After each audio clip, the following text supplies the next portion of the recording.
Saudara yang dikasihi Tuhan, selamat berjumpa kembali dalam Inspirasi Sabda Gereja Kristus Raja Bajiro, Yogyakarta hari ini, Selasa 18 Agustus 2020. Berkah dalam. Hari ini gereja mengajak kita untuk merenungkan bacaan dari Injil Matius bab 19 ayat 23 sampai dengan 30. Mari kita simak bersama-sama. Yesus bersabda kepada murid-muridnya, "Aku berkata kepadamu, sungguh sukar sekali bagi orang kaya untuk masuk dalam kerajaan surga. Sekali lagi, aku berkata kepadamu, lebih mudah seekor unta masuk melalui lubang jarum daripada seorang kaya masuk ke dalam kerajaan surga." Mendengar itu, gemparlah para murid dan berkata, "Jika demikian, siapakah yang dapat diselamatkan?" Yesus memandang mereka dan berkata, "Bagi manusia hal itu tidak mungkin, tapi bagi Allah segala sesuatu mungkin." Lalu Petrus berkata kepada Yesus, "Kami ini telah meninggalkan segala sesuatu dan mengikuti Engkau. Jadi, apakah yang akan kami peroleh?" Kata Yesus kepada mereka, "Aku berkata kepadamu, sungguh, pada waktu penciptaan kembali, apabila Anak Manusia bersemayam di takhta kemuliaannya, kalian yang telah mengikuti aku akan duduk juga di atas 12 takhta untuk menghakimi ke-12 suku Israel.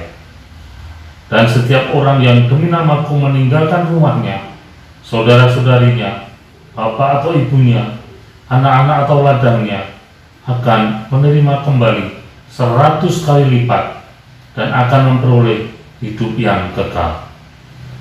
Tetapi banyak orang yang terdahulu akan menjadi yang terakhir, dan yang terakhir menjadi yang terdahulu."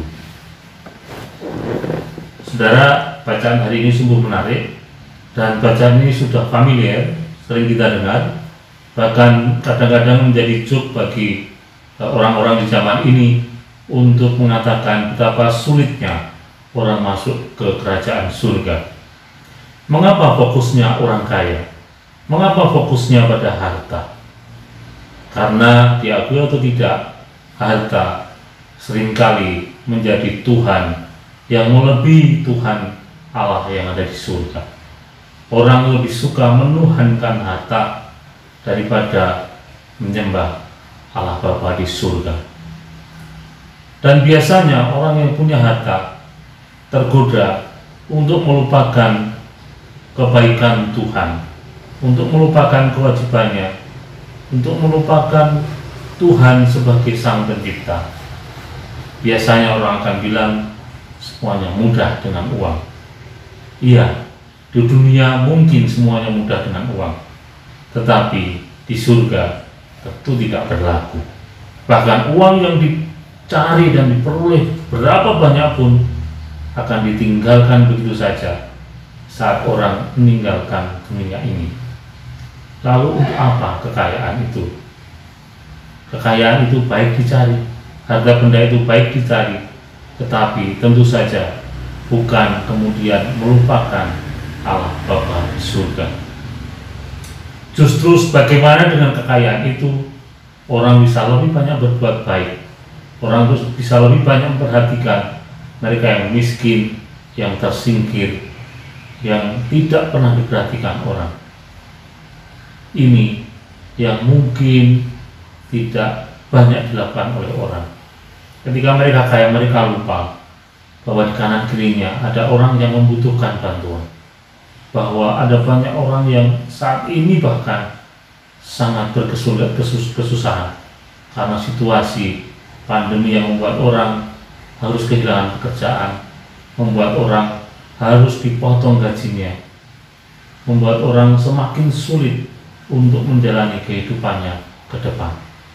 Saudara, mari kita ingat umpamaan yang diberikan Tuhan ini, agar meskipun kita mencari harta, tetapi kita tidak lupa akan Tuhan. dan kita bisa tidak melupakan Tuhan dengan melalui sesama kita membantu mereka yang berkekurangan. Saudara, mari buka hati dan pikiran untuk semakin peduli pada sesama, terutama mereka yang kecil, lemah, miskin, dan tersingkir. Berkah dalam